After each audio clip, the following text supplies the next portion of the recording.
Hey everyone, welcome to Campbell's Coins. Today we're going to talk about your package. No. That's not what I meant. Sorry. Shipping precious metals. What a topic. There is a proper way when it comes to shipping precious metals, and there is an improper way. Especially now. The post office is taking much longer to deliver. Packages are coming up missing or opened. Packages are stolen by looters and rioters. Not the best time or the safest to be shipping precious metals through the mail. That being said, I've run into many issues over my stacking career with receiving product from people, whether it's on the gram, eBay, even major online precious metals dealers. And I wanted to come out with a video going over some really subtle things a seller should be doing when shipping precious metals. I'm going to show you steps I go through to ship out product. They may seem excessive to you, but it's what I'm comfortable with, and I think they work. My buyers are always happy with my shipping, and thankfully, I've had no stolen packages or open packages yet. In this video, I'm going to go over how I package precious metals so they arrive safely, the best carrier to use when shipping precious metals, and I have a life hack that I will be sharing with you to save you money coming up.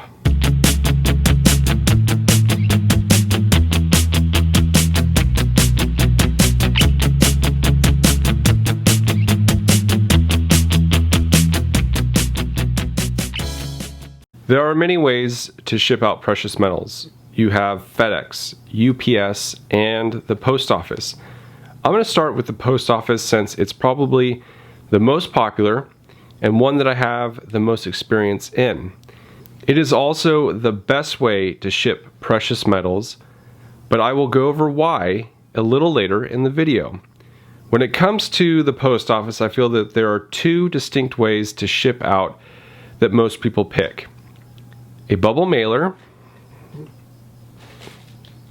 like this, or a small flat rate box like this. The bubble mailer costs a little less than $4 to ship, and the flat rate box costs around $8 to ship. Let's start off though with how to pack up product, because I feel that this is a step that some people kind of skip. Let's say you're shipping loose coins, whether it's a penny or a full ounce of gold. Ideally, you should be using these coin flips. These are little Mylar plastic coin flips. They're two-sided, so you can put a coin on this side and a coin on this side, and they fold. They also have cardboard flips like this. So it just folds in half, and then you can staple it and you put the coin, it kind of sits in like this little recess here. This is kind of what it looks like closed. Somebody had written 1885-0 for Morgan. But this is kind of how most people tend to package up loose coins, and then they'll just staple this shut. Staples are kind of an interesting thing because if someone is not careful, they could scratch the coin. So staples are not always the best option, but you kind of have to figure out what you like doing and what keeps the coin most secure. If I will say though, if you decide to go with these plastic flips, make sure that you tape around this side so that the coin, if there's two of them, can't pop out. I typically do like a wraparound just so that it's ultra secure. You could use individual coin capsules if you prefer, but that's going to end up costing you more per coin, and they may crack mid-shipment if you don't package it up carefully. Unless you're shipping really well, I wouldn't recommend using coin capsules just because they end up becoming cracked if nobody packages them up well.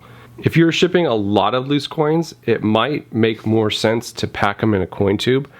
I'm just using this coin tube with some wheatback pennies as an example. So it would kind of be a pain to get individual coin flips for all of these pennies.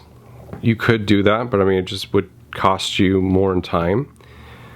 And I do want to mention that they do offer these. This is a Morgan dollar size, but you can also get these in quarter, half dollar, dime, nickel, penny size. So it's not a one size fits all. But anyways, let's move forward to the coin tube. So if you have a lot of coins, it probably would make more sense to package them up in something like this, but putting them in a coin tube is not enough. You see how they're kind of loose in here and they just go back and forth? So you have to fill this space. Any space that's in a package, you want to fill it with something, some other medium, so that these are not jumbling about. Bubble wrap is a good thing because it's very soft and it won't scratch your coins. You can use packing peanuts. Packing peanuts are also another good thing, but even then, let's say you have this completely packed, you're going to also want to tape the lid shut. This is a screw top, and I would still tape it down because you never know what kind of force is being exerted on your package in mid-shipment, and they could just pop that off. I mean, it really doesn't take much to rip that off. So always tape your lids, especially on tubes like these. You want to just, having that shut like that is not enough. You want to tape all the way around on all sides just to make sure that this isn't popping loose. In June of 2019, I had a tube of Silver Eagle shipped to me, and it was shipped in a flat rate box like this, and it was very unfortunate. The individual did not tape the lid down, and if you have any Silver Eagle tubes, you know that it's a very thin lid, so it can be easily popped off. What they ended up doing was they just had the tube, grabbed some bubble wrap, put it like this, and then just shoved it into the box. It was still super loose in there, so when the tube opened in shipment and the lid popped off, all the Silver Eagles poured out. So I had BU Silver Eagles that were just clanging against each other, and it sounded like a silver rattle within the box. The tiny piece of bubble wrap that they had put in there did absolutely nothing, and all of the BU coins that I had received were scratched, dinged, virtually damaged. And they gave me a partial refund for it because I still got a pretty decent deal on them, but it still was it was just a mood killer. You didn't want to receive product that was damaged. You ordered BU, which is brilliant uncirculated, and you're receiving something else entirely, and it's not a good feeling. Just take a little more time to secure the items in your package. If you don't have coin tubes, if you don't have little flips like this or even plastic flips, one way you can get a plastic Ziploc bag and put these in there, and then tightly wrap the bag against the coin so that they can't move, and then wrap that bag with bubble wrap. That way it almost acts like a little coin tube, and I found that is also a secure way to ship a lot of coins, but it's not ideal. If you can get a tube like this, or if you're shipping them there, that's probably better. One thing I would like to mention that I don't think a lot of people do mention is that tape should not be touching the product at all. I don't care if you have pennies and you think they're worthless, if you have nickels, quarters, dimes, whatever. Tape should not be touching coins, silver, or gold. It should only be touching the package that the item is residing in. So make sure you're not taping the actual product. Remember, tape and packing material is your friend, and you know the thing that they have in common? They're cheap. You're packing the precious metals up tight and well for a couple of reasons. First, to protect the items from damage. Second, to protect them from theft. You want to keep the package as ambiguous as possible so that nothing gives away what's inside. If you hear the sound of coins, if the sound of coins can be heard, that really isn't ambiguous. If the kilo of silver inside a box is shifting around so much from being tossed around during shipment that it busts through the box or is just poking through or falls out, that too is not ambiguous. You don't want the shipping label to give away what's inside either. If the mailing label says Bob's Gold Coins, that's not anonymous. It gives away what could be inside, and it makes your package a target for theft. There is a company that I buy from, and they ship the product perfectly. They're amazing. The shipping label is anonymous. The name on the label is Golden State Machine Bearings. It's an excellent name because the name matches the weight of the package and it's innocuous items. So items are wrapped up in a bubble mailer, and then they place all those items in a flat rate box. So after that, the items are placed into a bubble mailer like this, or one of the flat rate bubble mailers that the post office has, they then take that, tape it shut, and then they put it inside a flat rate box. That's not where they stop though. After it is secure in the box, they then tape the box up. They don't rely on just the adhesive sealer here. They close it up and then they tape up the entire box completely shut. They then take this box and stick it inside another bubble mailer or a thing like this. This is a priority mail, and I'm just realizing that it's for service members, so I should probably return this so that them and their families can use this. But so the kind of see there, milli pack. So but you can find these at your local post office, and it's a really thick material that is very rip resistant, tear resistant. And what they would do is they would stick the flat rate box inside of here, seal it shut, and then tape the crap out of that. So there is basically 3 layers before you actually got to the items in the package. So that 3 layers ensure that the items are very secure, and if that mailman like Chad slices the mailer to see what falls out, they have to go through a few more layers before getting to your product. In fact, if you're shipping a large dollar amount of items, it really makes sense to use a flat rate box, then seal that flat rate box up inside a flat rate bubble mailer. The cost of it is still $8. Yes, it's a little bit more than your $4 bubble mailer, but it's only $4 more for a much more secure form of packaging, protecting it from the sticky fingers of that pesky mailman or rioter. Going back to packing up certain items, if you have small, easily damaged items like grams of gold or currency notes, put them in a coin flip or another protective medium and tape them to a piece of cardboard. So what I do is I will put like a piece of a gram of gold right in this little thing. I will staple it shut, put it into a bubble mailer like this, tape it up, and then stick it inside another bubble mailer. If you are shipping currency, there's these little, they're like little holders. They're designed for currency. So I just have this gold back here as an example. What I would do is I would put the currency in something like this and then get 2 pieces of cardboard and sandwich this in between it and then tape up the cardboard. Then put that cardboard inside a bubble mailer and then put this bubble mailer that's already been taped up and secure into another bubble mailer, or if that is too small, then into a flat rate box.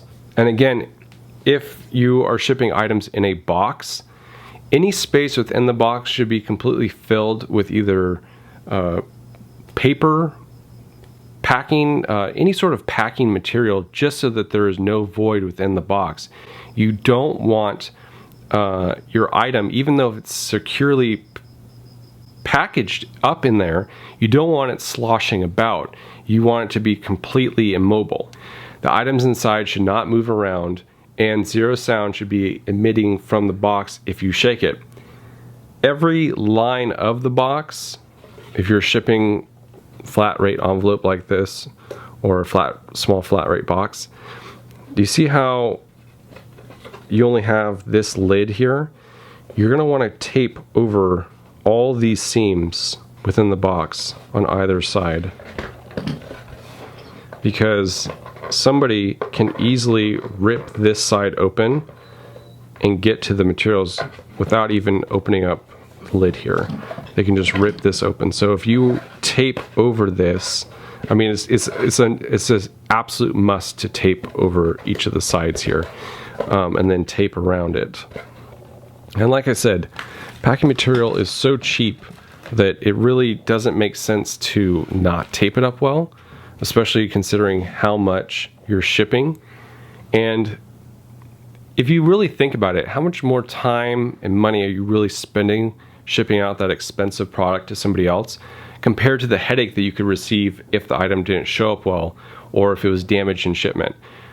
It's always better just to spend a little bit more time to get things sorted out correctly the first time around, so you don't have to deal with the headache later on down the road. If you are just shipping with a bubble mailer, which a lot of people do, including myself, after I have wrapped up my product, I like to put them in a bubble mailer, and I like to use recycled mailers that I received from another shipment. I also reuse Amazon mailers. You get these a lot.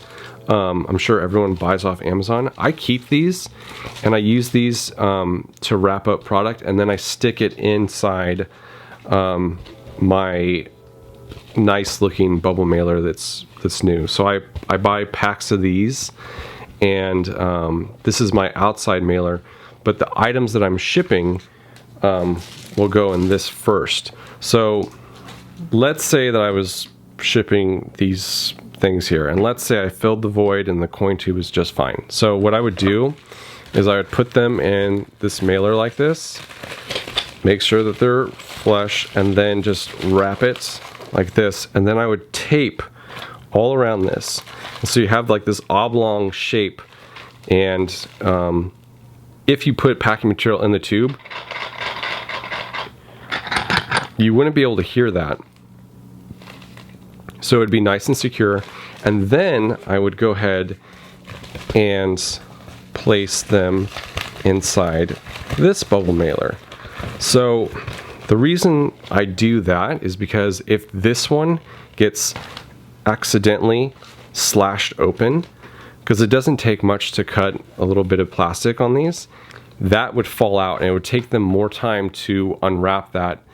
I also, after I have packaged this up and sealed it, I tape the crap out of this too, and it gives it a little bit more rigidity and a little bit more, it's a little bit more secure when it comes to being shipped. The inside bubble mailer is also where I put my notes. So if I'm leaving a note for my buyer, thanking them for the purchase, I put it on the inside of this bubble mailer. I don't put it inside this one.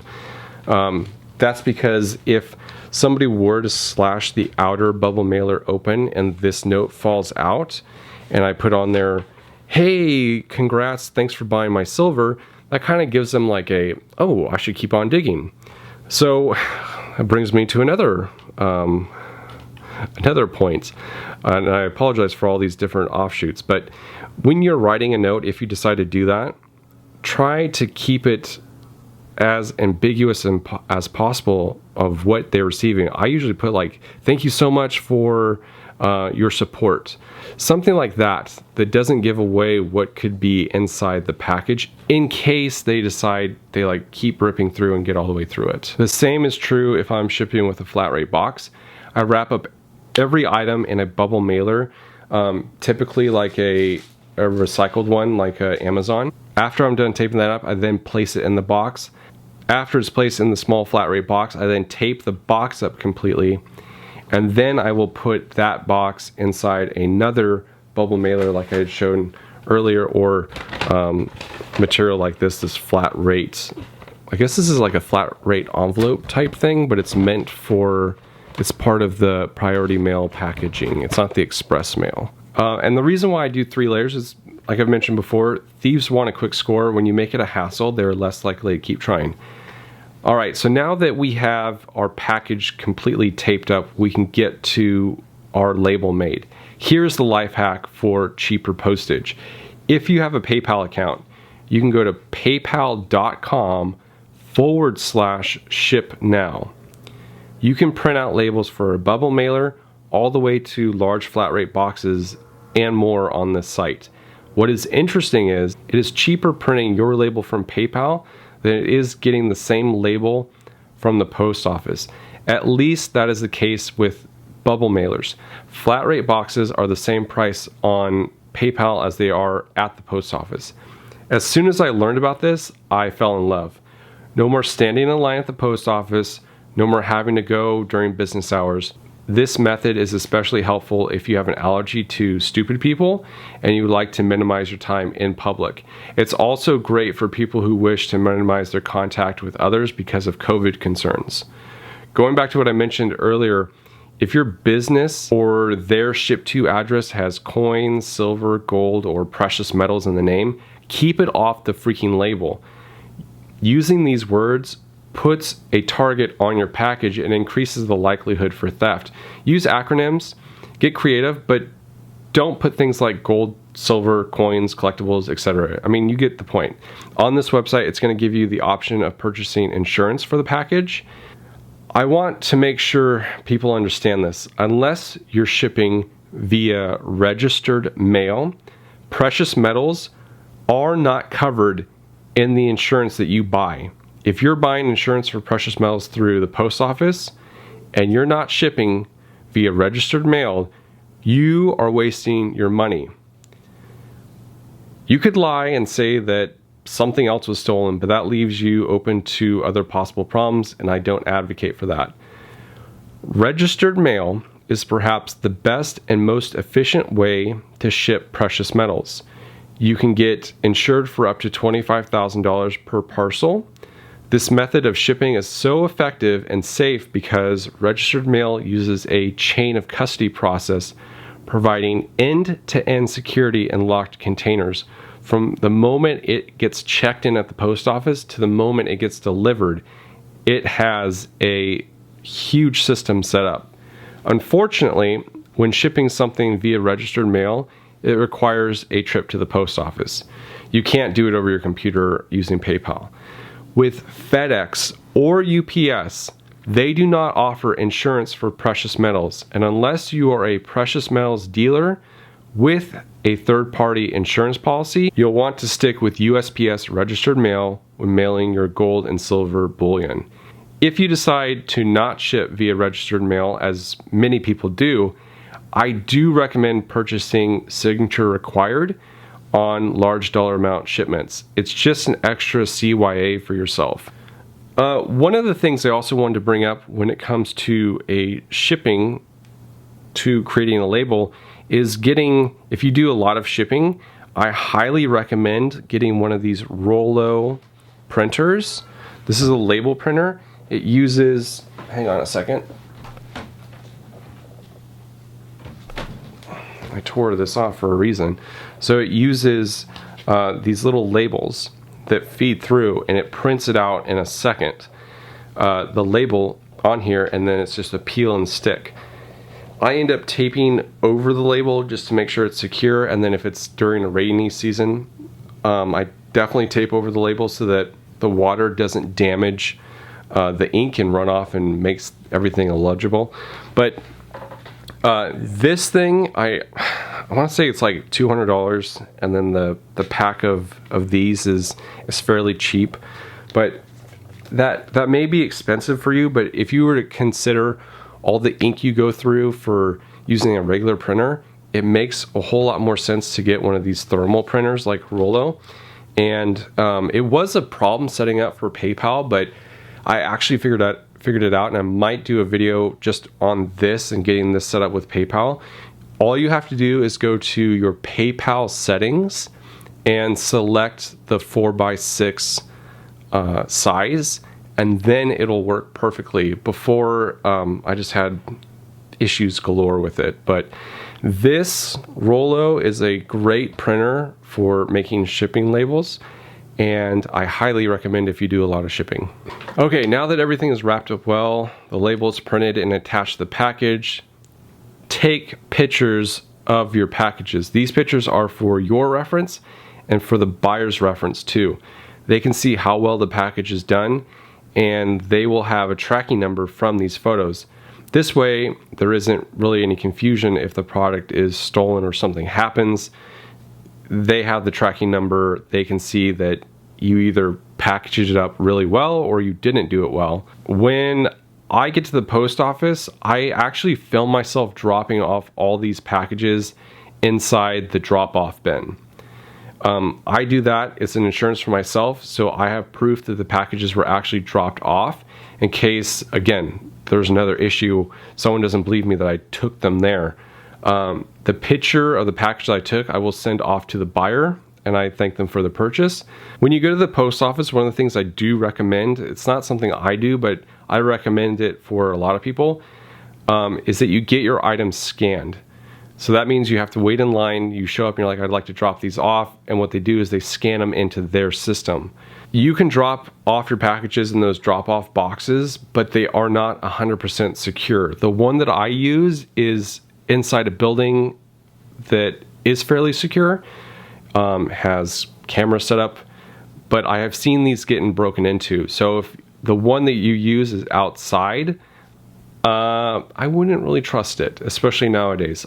I go to the post office, get it scanned, and when they scan it, they're basically taking possession of the package, and it's proof that they received it.